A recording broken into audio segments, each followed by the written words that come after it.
Hey, all you tenors, welcome to The Quad, where we start the conversation on hot topics, timely news stories, and all the happenings that are on the tip of everyone's tongue. We're bringing diverse opinions and personalities into Studio 50 for an around-the-horn mashup loaded with spontaneity, sincerity, and of course, a little fire. Get ready for some ×5 fun. Let's go.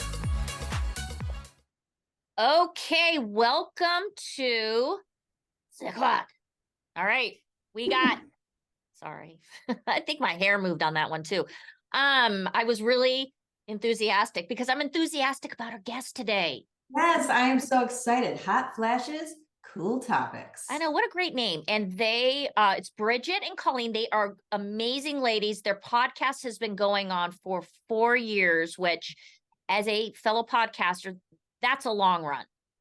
Yeah, their podcast is great. We featured them in Ask Us Beauty. I think it was about 1.5 years ago, and I came across them on Instagram, and I was like, I love these ladies. It's Bridgett and Colleen. They're fantastic podcast. Their show is all about midlife, and so we're going to talk about that today: menopause and pro-aging, and all kinds of topics. Yeah, they got a really good lens, and they've learned a lot from a lot of really high-powered and informative guests. I'm excited about this. We're going to take a twisty, curvy approach to midlife.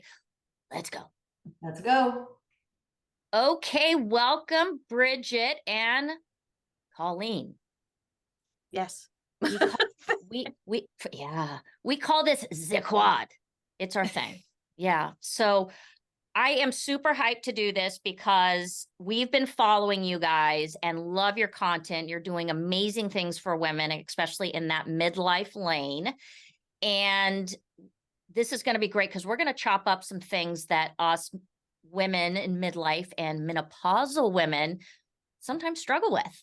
So before we went on air and hit record, one of the things that we talked about was things that make us see red, i.e. mood swings. So this is a thing, right? Michelle, you and I talk about it on the daily. You guys, okay, so let's tee it up with Colleen, because you have something going on in your life and you felt this was very relatable. Let's talk about this whole mood pendulum that we have.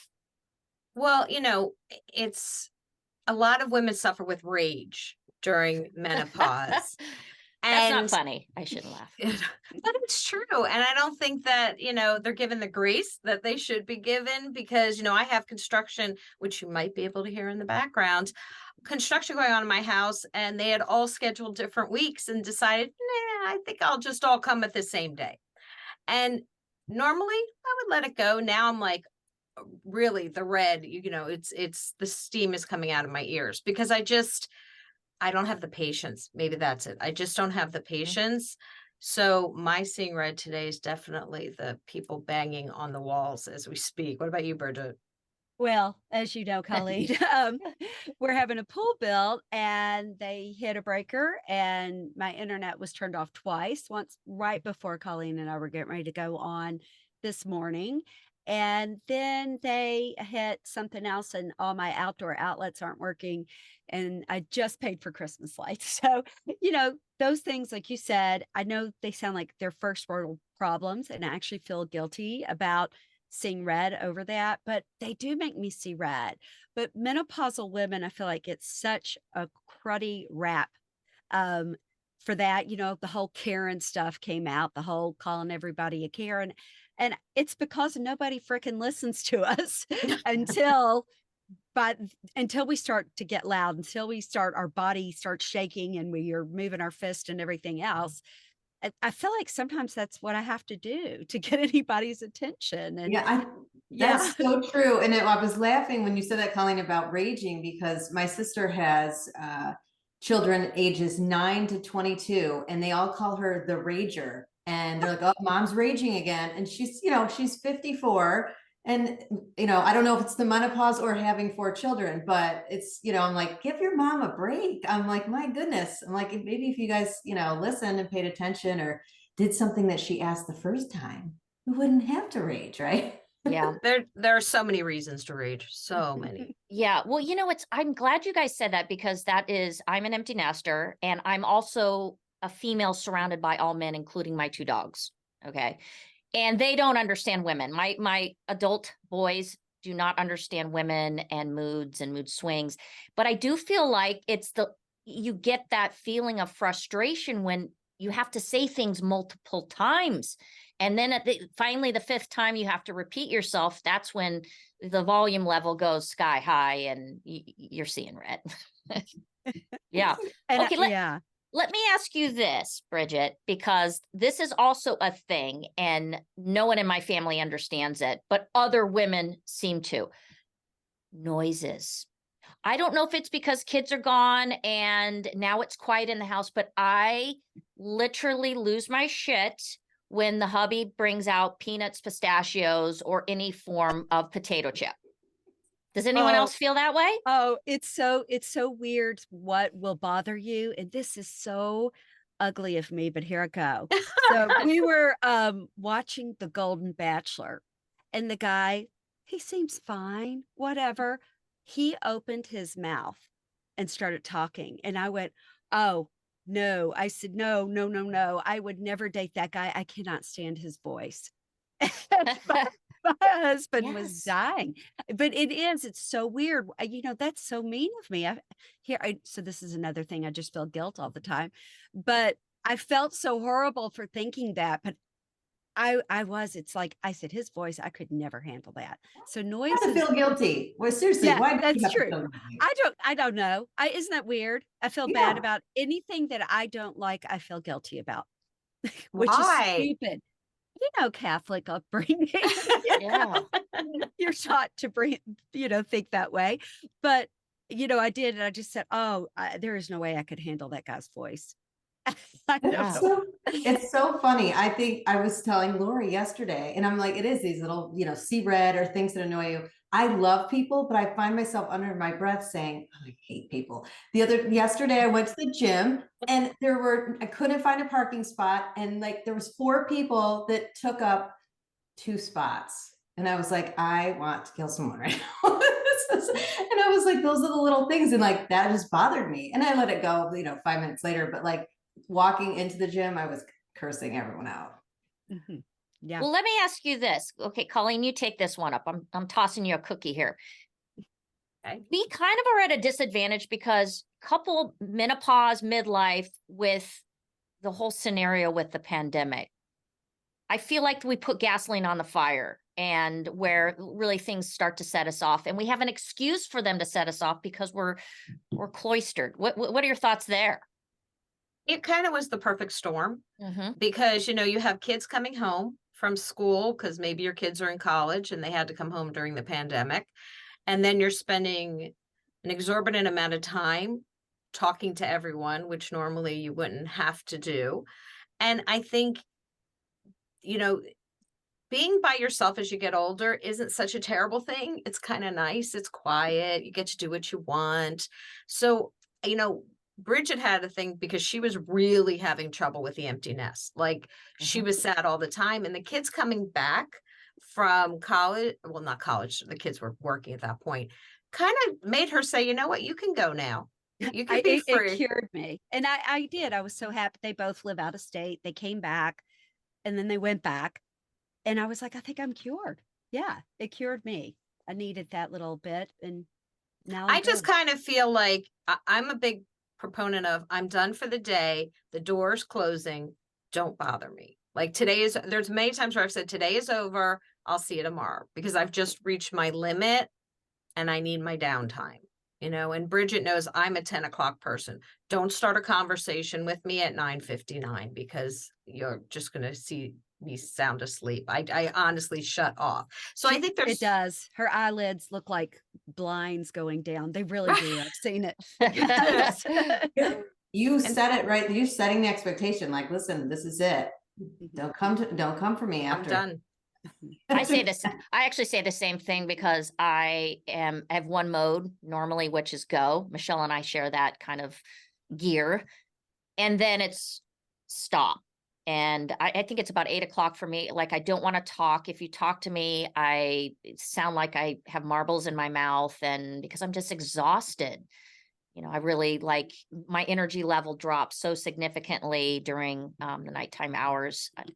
And I go to bed early. So there you go. I'm right there with you. Yeah. Nothing wrong with that. Okay, so this is an interesting one. So we did a great episode, that She's a 10 Gals, with a gal named Donna Corin, and she goes by the moniker of Empty Quester. So she helps that transition of being, we call it freebird. I friggin' hate the term empty nester. I think it's just negative. It sounds like the world is ending. I don't know. Empty nest is not good for me. So I say freebird. But there is this thing. And so we re-released it because if you've just become an empty nester, and Colleen, you kind of talked about this, and then they come back, right? And you're so happy that they're back, but they've changed, you've changed, and your expectations change. And I remember the first time both the boys came back for me, they have their buddies coming in at 11 o'clock at night on a Monday. And so that's an interesting phase. And so what are your thoughts around that, and advice to people that are facing, okay, they're coming back for Thanksgiving, get ready? Bridgett, you want to take that one? Oh boy, that is a tough one, because it's boundaries, and it depends on how long they're staying.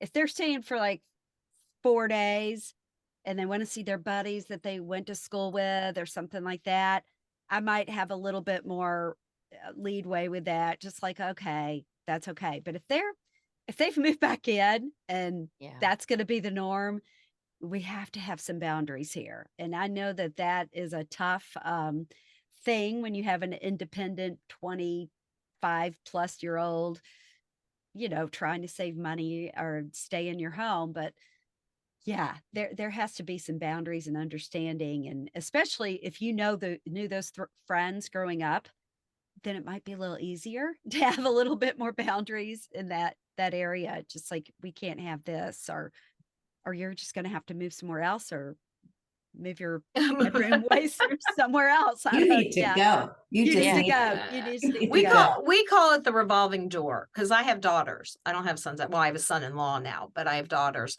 and they go and they come back, and they go and they come back, and so you're never quite sure how long the empty nest or free birding is going to last, because eventually they return. And it is hard because they're changed like you have. When your kids first leave for college, you're devastated. Oh my God, what am I going to do? They're gone. And someone once gave me some really good advice that said, have something to look forward to. That's just you. It does not have to be huge. But when you drop your child off, have something to look forward to. And that really helped. But then once you start to get in your groove and you're like, okay, I think I can do this, they come back, and some aspects of them are different, and you don't necessarily recognize that. And that's a shift. And you have to give yourself some time and some grace to say, this is my house. These are my rules. And I respect, but again, they're not kids living at home anymore. So some of those rules have to bend a little bit. Yeah.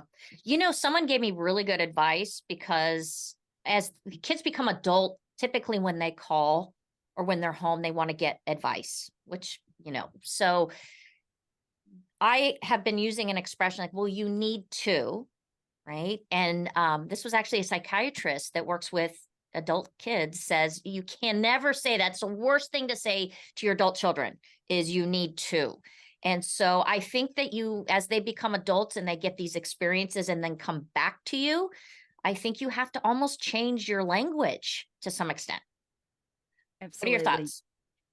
Yeah. We spoke last week to someone that, unsolicited advice is never a great thing, and I am a perfect example of someone that will not listen to unsolicited advice. If somebody tells me something I need to do, I'm going to do the opposite, forever on purpose. And, that is such a tough thing too. But yeah, you're right. You need to, that's tough. I really try not to give unsolicited advice. If they come to me, and you have to say it in a way, because I don't like it for me, but if if I were you, I would think about, those are just the wording, just like you Yeah. said. Like, Just what are your, yeah, here's the situation. What are some of the options that you're thinking about? And here are some of my thoughts. But I have right. daughters, so I still say what you need to do. I have a What? daughter. I have a daughter and a son, and the daughter definitely asks for more advice than the son. And she's really good. My husband's very good with her, and he's a Mr. Pros and Cons list guy. So it's here's the pros and here's the cons of these situations and what we think could happen with the outcome. So those are just some things you could maybe think about, Yeah. doing with that. Well, Michelle, you have an 11-year-old, so you're still in. Wow. I'm just taking notes. I'm like, okay, yeah. Boy You know, or girl? I have a daughter and she's funny. I was telling Lori the other day, I'm always saying to her, I'm like, is it hot in here? And she's like, she's like, no. I'm like, I'm having a hot flash. She's like, oh, I know, Mom, you tell me all the time. And I was like, oh my God, do I? I didn't realize I did that. But yeah, she's awesome. And I had her late in life. So she's now going through this with me. Like, hey, this is and I'll tell her, I'll be like, I'm sorry, I just got upset. I don't she's like, it's okay. Like I have to talk to her about it because there's times that I'm pretty even keel, but if I ask and I repeat and I have to repeat myself, I lose my shit once in a while. Sure. Yeah, that's Everybody a does. perfect storm though. But I mean, I think it's great too that your daughter she's learning this now because many of us grew up not really, they barely talk to us about puberty, and now Or they're periods, or yes, yeah. I anything. think it's such a great point because it kind of leads into, everything you guys are doing. We're talking about midlife is that people aren't afraid. I feel like this dialogue is so much more open. Women are asking questions. We're talking about it. I mean, that's really the biggest piece here, because for so long in our mothers' generations, nobody talked about anything. Nobody knew what this stuff was. Yeah.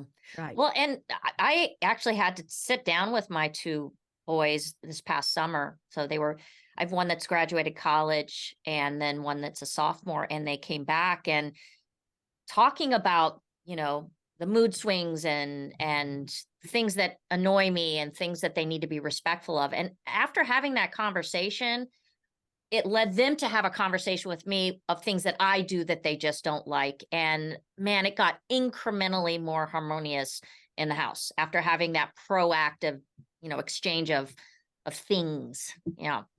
Right. Right. It's interesting. My son edits our videos and he's 30. So he has Wow. learned a lot about what's going on with women. I My bet. husband has learned a tremendous amount. He listens to our podcast, and Yeah, your husband actually listens to every episode, which I I'm so love jealous. that. he I does. love that. Yeah. So he has learned so much about that. Things that maybe I would have been afraid to talk to him about, like sex wise, just, about this is what bothers me. This is what's happening.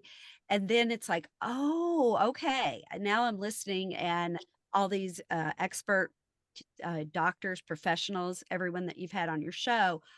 Now I know what's going on. So that's been really great. That is amazing. I love hearing that. Well, It's conversation. It's just Yeah. it can't, even with your girlfriends, it's okay to talk about changing hormones and menopause and sexual issues. It's breaking that taboo. That means, oh, if you're talking about that, you're old. No, it's just part of life. Mm-hmm. Yeah, Mhm. it is. I know Michelle and I like to say that the second chapter in midlife is the new front nine, not the back nine, for all you Yeah. golfers out there. Well, okay, so let me ask you too. You've been on this journey for a bit, and what are some of the big like aha moments you've had through your dialogue with your guest and professionals that you've had on your show? Like, what are some of the things that you feel like, God, I didn't see that coming, or wow, that changed my lens significantly. So many. We've been doing this for 4 years now. Mhm. So we've had over I don't know, 200 episodes, something like that, probably more, right, Bridgett? Mhm. And every one we learned something, because it's not just menopause. We'll have, authors, and we'll have experts, and we'll have celebrities. And I love hearing the stories, people's personal stories, but Mhm. I think educating women on what's happening with their bodies and the changes they're going through, simple things like sex shouldn't hurt. There are so many women out there that just think, oh, this is just the way it is. And why can't you enjoy sex when you're over 50? That's just ridiculous. So, getting rid of the taboos of things like that. We just talked to somebody about women 50 plus in the workplace, and how the narrative's changing around that. And, it's just, there's so many aha moments. It's hard for me to even like pick, but I think the fact that we are talking about cutting edge things like non-hormonal treatments being approved by the FDA. We're finding out that day, and we're talking to the experts, being on the forefront of seeing the changes, this new women's health research initiative that the White House just Yep. brought out With Maria Shriver. yesterday. Yeah. Yep. And the fact that I would have never known that if I wasn't doing a podcast. I wouldn't have been reading anything related to that. So it's been a real privilege and just a joy to be able to share that information with as many people as we can, because, we're stronger together. Right. Absolutely. All the misinformation that had been given out there to women, that was really a shocker. Because I wasn't researching that before we really started to get into the podcast. Just finding out, I was scared to take hormones at first because I thought they would cause breast cancer. And then you find out that Women's Health Initiative back in the early 2000s wasn't really telling everything about the research there, that really it isn't a bad thing to do, and how beneficial hormone replacement can be for so many areas in your life. And then also the fact that women weren't even used in medical research until the 90s. I was like, what are you talking? I had no idea that was the case. And then also still the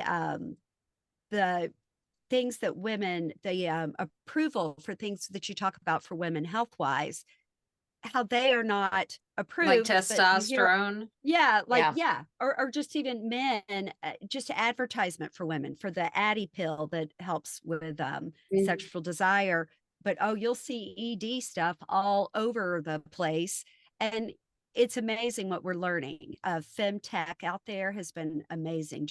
We spoke to the Femtech lawyer about almost 2 years ago, Bethany Corbin, and just, Right. following her and finding out what's going on in Femtech, and finding out what needs approval and how hard they're fighting to have equality or just equitable advertisement and things said for Yes, women. Facebook, are you listening? Because it's getting Yes. ridiculous. It Yeah. is. They're blocking so much, and yet they allow so much for males. That's really interesting. Mhm. Yeah. Okay, let me ask you this. This is not to, take you on a complete left turn here. That's okay. I was starting to I would, rage. you know what? You were starting to rage. So this is a topic that I think we've discussed a lot, Michelle, and that is loss and grief. And I want to get your takes on this, as you've been 4-year journey is a long journey. And man, I applaud you, because that is fantastic. It used to be that we kept everything close to our chests, and we weren't able to, it could, you talked about, Bridgett, the loss of your kids when they leave the home, or, we're losing friends now, we're losing parents. And sometimes the loss is your parents haven't, deceased, but they're gone because they're going through so much health issues or dementia. Have you guys tackled that on your show? Yes, we've had several episodes on that. One of my favorite episodes was with Catherine Mannix, who wrote the book With the End in Mind. And she is a physician in the UK who literally walks you through what the death journey is like. We've also had a death, she's not a death doula, but she is a death helper, where she helps people go through that journey. She doesn't kill them though. No. No, she's not Kevorkian. Yeah. But Catherine Mannix, really, she's amazing, and her book is incredible. And for, there's so many, especially this time of year, a lot of people start to suffer Yep. depression with Mhm. loss and grief. And it's a topic that we are always feel triggered, like you don't want to bring it up because you don't want to hurt anybody. But the reality is not talking about it is hurting people. So we do try to tackle that topic with parents, and we are the sandwich generation. There's that anticipatory grief. They're getting older, we're seeing them change, and you're anticipating that day when you get the phone call. And it's a horrible, I mean, we've all, pretty much at this stage at least lost one parent, or we're extremely lucky to not have. And there are so many layers to that, because you have now you have young adults, and you have aging parents who are living longer, but are their qualities of life as well as they should be? And you're saying, I don't want to be that. How do I teach my kids so that they're not suffering as they get older? Because you want your longevity to be a proper health span. You don't want to be sick and live a long life. So yes, we have tackled it. It can be very triggering sometimes, but I think talking about it takes away some of the control it has in your mind. Right. Well, And let me, we let- talked. oh, go ahead, please, go I was ahead, gonna Bridgett. say, we've talked a lot about, Alzheimer's, dementia. I've talked about different issues like that, because it is something that a lot of families face. It's loved one, it could be early onset, it could be late onset. And just, what can we do? And because that just sounds, it just is a horrible situation, and what can be done during that time. Yeah. So this is interesting. I've had a lot of loss in my life, and we were recently just at a memorial service for an adult friend of ours. Their son he died of a fentanyl overdose. And the whole family went to the memorial, and I happened to be in the car with my husband driving somewhere. And I thought about it, like, God, I should check in on Jane, who's the mom. And then I turned to my husband, I said, hey, if you kick the bucket, what is your expectation? And it was a morbid kind of like this conversation, but it needed to be had. Like, do you want a big memorial service? Do you want a private service? Because I was like, I don't want that, and I want this. And so it is kind of, Colleen, to circle back to your point, is it's not easy to have those discussions, and it's scary, and it is, facing that loss is really daunting. It's the best gift you can give your kids, to plan what you want, because that's the time where they shouldn't have to deal with it. And I kind of wish our parents took more time and energy into planning their older years, because it really is. We had an attorney on years ago that talked about estate planning, and just saying, like you said, do you want to be buried? Do you want to be cremated? Do you want us to, pull the plug, not pull the plug? Like, all those things are, when you're grief stricken, you don't want your family having to make those decisions. So by Right. discussing it, it takes that like mystery and taboo away a little bit. It Yeah. does. Just I want, my husband and I, in fact, I just got my policy on my long-term healthcare insurance to sign and turn over today. So, we're going through some issues with one of his parents right now. And we decided if something should happen to us, we want this to be so easy for our kids. We don't want them to have to think about anything. And so we are doing our long-term healthcare insurance. We did get that, but just even to the minute of, like Colleen said, planning out your funeral. I mean, we've had Joan London on twice, and she wrote a wonderful book a few years ago called Why Did I Walk Into This Room? And she even had like a whole chapter on pick your outfit out, pick out everything, what you're going to wear, have it ready to go, and have your songs ready. Have everything, she did this for her mother. And I think at the end, she said the only thing was her mother lived so long that the lady she wanted to sing had already passed away. So, it really made a lot of sense, though. I thought, I just want them to not have to worry about anything. Yeah. Because your emotions are so incredibly high in those moments. And yeah. Michelle, what's your take? You started to now have conversations with your parents, correct? Yeah, I mean, I'm very fortunate. My parents are both here, and they have done exactly that. They have everything laid out for us. And it was interesting when you mentioned, Lori, about the conversation you had with your husband, because it was I want to say 4 or 5 years ago, we were coming back from a funeral. I had been riding in the car with my parents back, and the conversation started, and it was the same type of thing. My father did not want to talk about it at first, and then when he got home, my mother and him sat down, and they said, we need to start planning that out. And it breaks my heart because I'll be my dad will call me and say, another one of my friends passed away. He says it all the time. He's like, I got no one left. He's like, there's no one on the golf course. It's just me, and but it's, he laughs about it, but at the same time, it's, this is the reality. And, we've had a few family members that have passed it's really been more of a celebration. And I love that. So I love hearing that people plan things out like Joan London had, with every detail, because you want it to be a celebration of life. I mean, that's how I would want it to be. Yeah. Okay. Well, this is great. I mean, I knew we'd bring you on and we'd chop it up, but what we're tackling. Let's talk about positive aging. All Right. Yes. Turn it around. Yes. That's what I like to talk about. Yes. Well, there are a lot of I think once you change your paradigm, it is positive. I mean, Absolutely. I lost my just FYI. I mean, Michelle knows this, but my mom when I was 15, and my dad when I was 25, and I'm 54, and I feel blessed. Like I'm still above ground here. Let's go. Right? Yeah. Because yeah. Well, please. Well, I was just saying, you had mentioned, positive aging. And one of the topics that we had at our conversations with Prime Women recently was, we asked Mindy about anti-aging, and she hates that term. Hates that term. You're either, anti-aging is death. Like if everyone ages from the time they're born, you are aging every single day. And it's really the companies that are using those anti-aging terms as if we can turn back time. And if someone said to me, do you want to be 20 or 30 again? I'd say, no, thank you. If you did it right, I don't really want to do it again. You know what I mean? Like, it's good. 40, maybe, if you pushed it. 50s, definitely. But the anti-aging, it seems like they're preying on the insecurities and the narrative that exists that somehow being older is a negative thing. And there's so many privileges that come with being this age. I'm 56, Bridget's 55.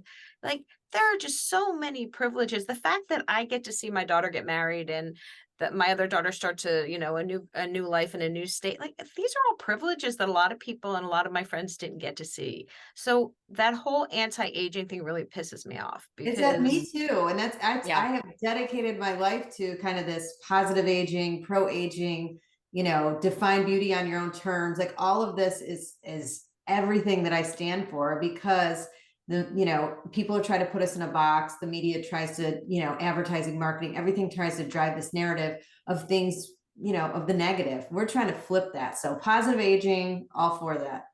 Right. And with the happiness curve, they always talk about the U curve of happiness, and it really starts to go back up when you're hitting this age. And really, I am at, like, one of the happiest times of my life right now. I mean, my kids are grown.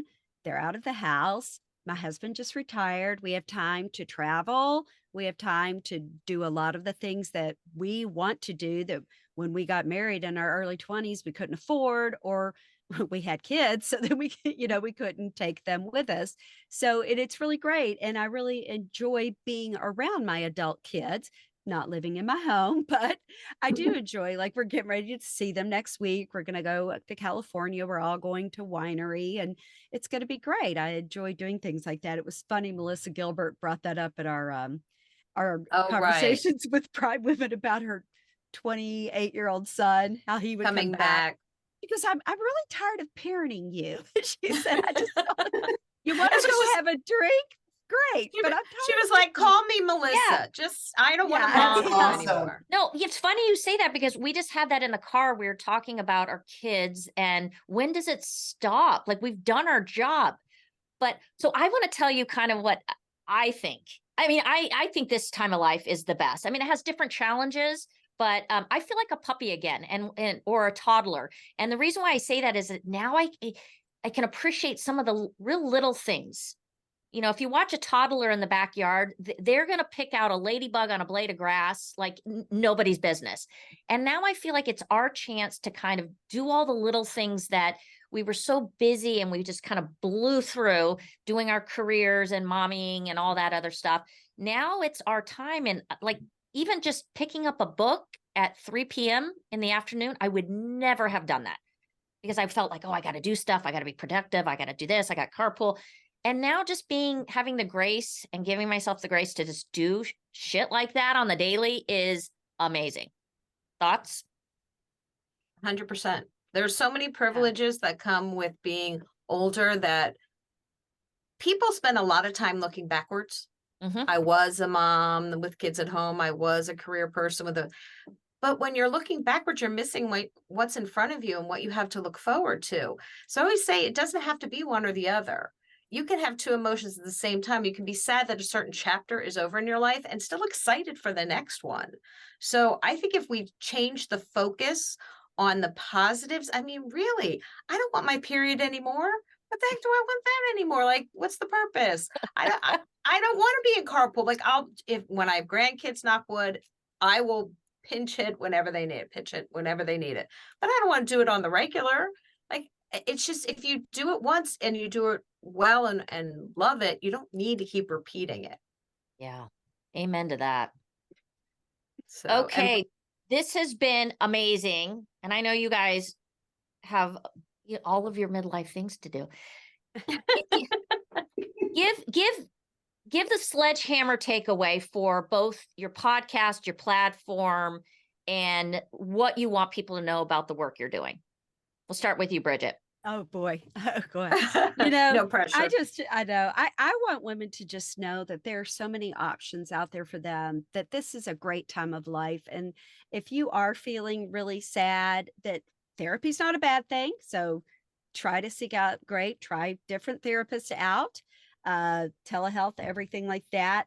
That this is really can be a wonderful time of life. And really, if you've got something that's really bothering you, don't worry about the taboos surrounding it. There are people out there that will want to talk to you, that want to hear your story and want to work with you and laugh with you. And, you know, just it's fine to feel that way. Don't feel guilty, even though I do feel guilty about even saying that guy on The Golden Bachelor has a bad voice.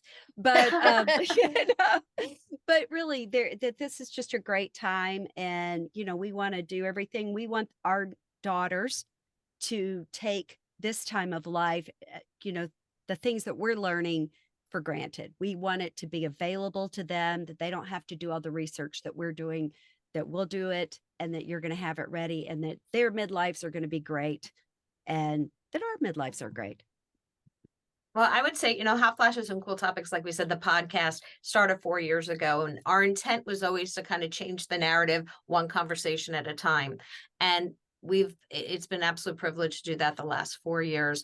You can find the podcast on any podcast platform. We like to call ourselves the voice for midlife and beyond, because we don't just talk about one topic. We're not one-dimensional women. So why would we talk about one thing?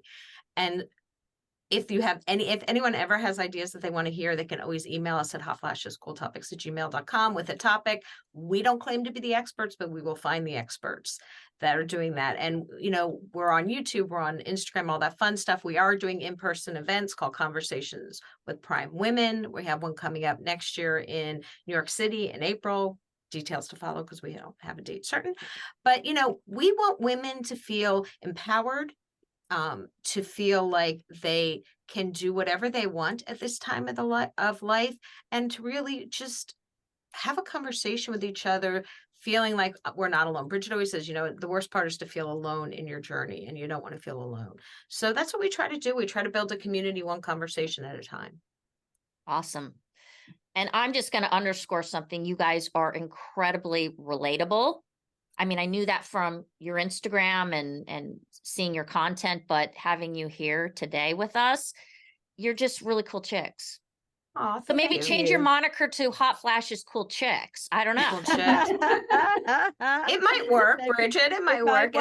Cool chicks. And thank you for all that you guys are doing too, because we really believe that we are all stronger together. And the more we can get that voice out there, then less women feel alone. So thank you for everything you guys are doing and for having us on today. Yes, thank you bet. so much. You bet. All right. Okay, so check these guys out. You want to give your handle one more time? Sure, it's Hot Flashes and Cool Topics podcasts, and everything else is Hot Flashes and Cool Topics. So Okay.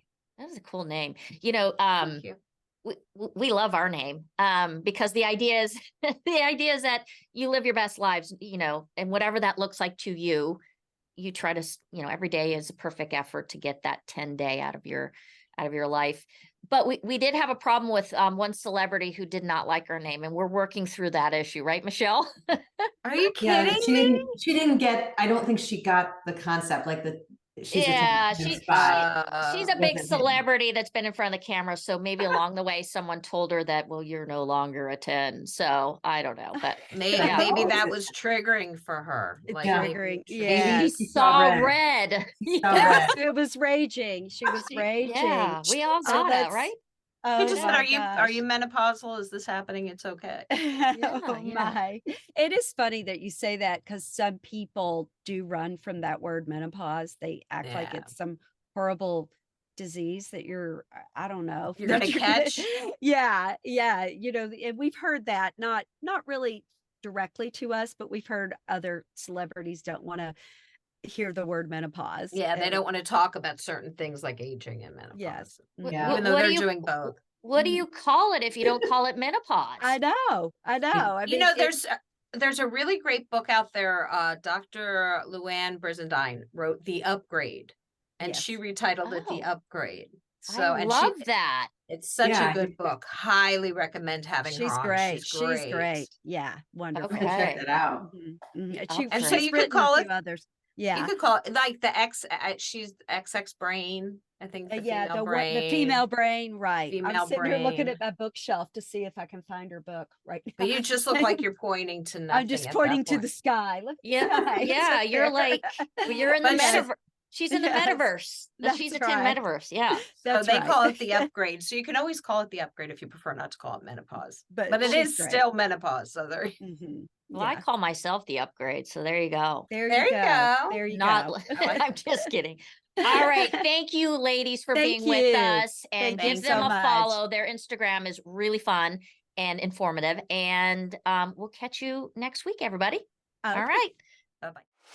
Follow us on Instagram at She's a 10 times 5. You can click on the link in our bio to listen to all of our previous episodes, as well as check out our live video interviews over our YouTube channel.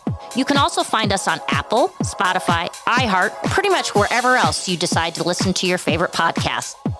Don't forget to hit subscribe.